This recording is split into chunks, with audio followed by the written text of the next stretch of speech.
host, Darnell Duff. That ball hit hard. Catch. Austin Jackson finds looks up. You can win the ball.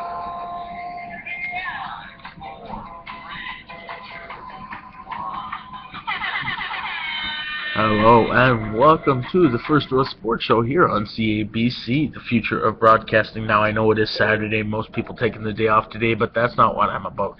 I'm here to talk sports. I love sports. I'm an enthusiast. I'm sure you Toronto Blue Jays fan group members know that. And I just want to thank you guys for the support you've been giving me. When you guys listen to some of my stuff, I put my demo up there, I put my sports show up there yesterday, and the likes and the comments, it's just much appreciated. It's overwhelming, really. I'm happy that you guys are enjoying what I'm bringing you. I hope you keep enjoying what I'm bringing you. And who knows where I'll be. I'm only 20 years old, so could be a long career. I hope so. Anyways, let's talk baseball. Let's talk about the Toronto Blue Jays defeating the LA Angels 9-2 over last night in 9 innings. David Price was phenomenal. His third game in 4 games with the Toronto Blue Jays. He was good. He had one slip-up, obviously, a couple week ago, but other than that, he's been in fine fashion for the Toronto Blue Jays. 2.40 ERA on the season with the Detroit Tigers and the Toronto Blue Jays. He moved to 3-0 with the Toronto Blue Jays, like I mentioned at the top of the hour. And there's a couple questions for the Toronto Blue Jays and maybe an issue. Let's start with one of them. Let's start with Russell Martin. Should have Russell Martin played yesterday? He was 1 for 4, lowering his average to 122 in the month of August. He's been dreadful, 6 for 49, so he obviously isn't being productive offensively, but it's more than that for a catcher. Catchers, most of the time anyways, don't have amazing averages, but what they can do, what separates a good catcher from a bad catcher, obviously, is being able to call a good game. That's probably the most important. Obviously, I don't think anybody would disagree with that, but also having a very good arm. That's a really important thing for a catcher, not just to stop people from running, but basically it is to stop people from running. If you cannot let people run to second, steal third, your team's going to have a greater chance of winning games. And that's exactly what Russell Martin does for the Toronto Blue Jays. He solidifies himself as a great catcher with a great arm, and he guns down a lot of people that try stealing on him, and that's just fueled the Toronto Blue Jays in winning 67 games on the season. 67 and 55 now, 12 games over 500. That 11-game win streak they had was snapped last week against the New York Yankees in a tough game. Nonetheless, got a little bit of a streak going now. One game, they had a dreadful loss against the Philadelphia Phillies on Wednesday night. Now, I know maybe you can't call this a streak. It's only one game, but maybe a few more games against the Angels. Capitalized on their tough start yesterday by Hector Santiago. Only went 3 2/3, gave up 7 hits, so that obviously wasn't his best stuff. He went into the game 7-6, so now he has a 500 record at 7-7. Like I mentioned at the top of the hour, David Price is 3-0 on the Toronto Blue Jays. He went 8 innings, 6 hits, 2 earned runs. He has been very good for the Toronto Blue Jays, and exactly what the Blue Jays needed. They needed a solid ace. They had Mark Burley, who's been having a great year, had a tough game against the Philadelphia Phillies. Marco Estrada has been exceeding expectations, I think, anyways. He's been good as of late. Had a tough game against the Philadelphia Phillies, though. Let's see if he can bounce back tomorrow against the LA Angels. Josh Tolley has been called up to catch for Dickey. Tolley has catched a lot for Dickey in the past, so let's see if he can bring a little bit of a spark, not only defensively, but maybe he can get a couple base hits for the Toronto Blue Jays in place of Russell Martin, who struggled yesterday. Is Russell Martin in the lineup today? I think that's the big question. Obviously, when you guys know of his apparent groin injury, John Gibbons said before Wednesday he didn't know Russell Martin had a groin strain. So basically, these two guys, catcher and manager, maybe they're not on the same page. I think it's just a case of Russell Martin wanted to play. John Gibbons knows he's their best catcher over Deanna Navarro, but Russell Martin is also one of the better catchers in the league. So to have him catching your team, that's going to give you a better chance, even if he's only at 75-80%. It's the middle of August. Come on, guys. Everybody's going to be injured at this point. If you play 100 games in the middle of August, especially at the catcher position, which is probably one of the harder positions in the Major League Baseball with all the squatting you do, getting up, it's just repetition after repetition of strains. I mean, the knee's got to be under some shot for Russell Martin, the groin strain. He's done a great job. Yes, he's not batting phenomenal in the month of August. He's actually batting pretty dreadful with that 122 average, like I mentioned before. But nonetheless, he's usually getting a hit a game for the Toronto Blue Jays in the last 4 games. Anyways, he's went 2 for 8 in his last 8 appearances. Anyways, is he the catcher tonight? Check me out on Facebook, Darnell Duff, let me know, or it's easy for you guys, just comment on this YouTube channel page, let me know what you think. Let's get the party started. Let's be the GM for the day. Let's take place of John Gibbons. Let's be who? I'll be Darnell Duff GM for the day. I put Russell Martin behind the dish today. I know he's been struggling, but the only way he's going to get out of his offensive slump is if he plays. You can't get out of a slump if you're not playing.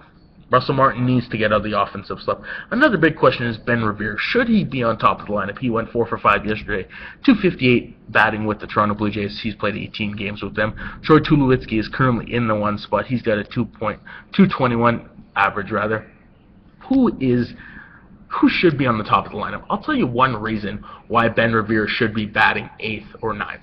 One reason, and it's going to be pretty simple, offensive production from the bottom of the lineup.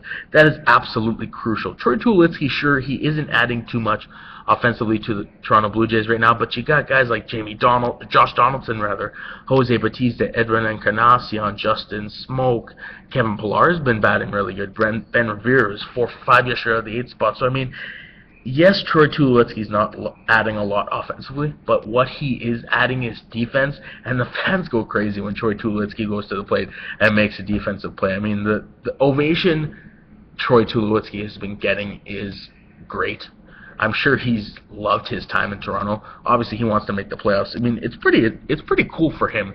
Going from a Colorado Rockies team, who are absolutely dreadful this season, one of the worst teams in the Major League Baseball, going to a team that not only can compete to get into the playoffs, but rightfully should probably be able to compete to win the World Series, especially when they get Marcus Stroman back. They're going to hope to have him back in a couple weeks. I'm not sure what he's going to add to the team, if it's going to be a middle relief pitcher, long relief, or if he's going to start. I mean, Drew Hutchinson's slated to start 1 week from today on next Saturday, August 29th. He's in AAA right now. He will get a start in Buffalo to try and stay ready for, I mean, what we know. He's been pitching great on home turf this season. The road has been just basically the exact opposite with a 9 ERA. But, I mean, so what do you guys think, Revere or Tulowitzki? I think that's one of the big things also. John Gibbons is getting a lot of flack at the end of the day for playing Russell Martin and maybe for not putting Ben Revere at the 1 spot. At the end of the day, I think John Gibbons has done a phenomenal job for the Toronto Blue Jays. He's led this team to a 67-55 record, and he should be back next year. It's pretty loose to say that. If they don't make the playoffs, maybe John Gibbons shouldn't be back. But if they do make the playoffs, I know Alex Anthopoulos has done such a great job formatting this team, getting the players they need to win games. He's really been the hero in Toronto land right now. Josh Donaldson's been great as well, obviously, to that. Jose Bautista and Edwin Encarnacion. He was batting .400 at the beginning of August. He missed a few games with those injuries. He's been batting mediocre since returning back from those few games off due to that injury. But, I mean, what do you guys think? Let's play the GM for the day. I think that's the big topic for today, heading into Game 2 against the Los Angeles Angels tonight. Marco Estrada is going to take the mound, 10-7 record with a 3.20 ERA. Andrew Heaney with a 5-1 record, a 2.43 ERA. The young boy for the Los Angeles Angels, he has been very good, and they need a good start today. They had a horrible start yesterday from Hector Santiago. They need a really good start tonight, and they have to win this game. They're only half a game up on the Baltimore Orioles, who also lost last night. So the Angels did lose, but they got a little bit of help from the Baltimore Orioles. Now, the Toronto Blue Jays are not safe by any means. They're 4 games up on the Los Angeles Angels, so the Angels can't catch the Blue Jays in this series with only 2 games, and they're 4.5 games up on the Baltimore Orioles are the Toronto Blue Jays.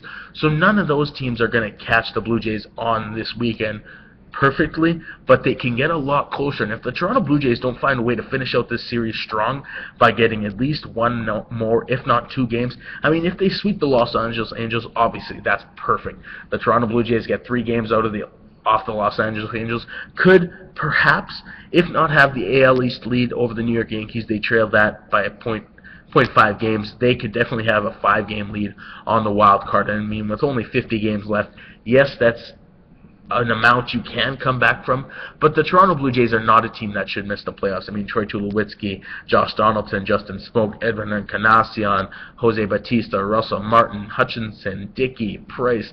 Price is one of the best pitchers in the leagues. This is not a team that should miss the playoffs. So once again, play GM for the day. Let me know. Russell Martin in the lineup tonight, or is he not? Troy Tulowitzki, Ben Revere. What happens? Should Troy Tulowitzki be batting 8?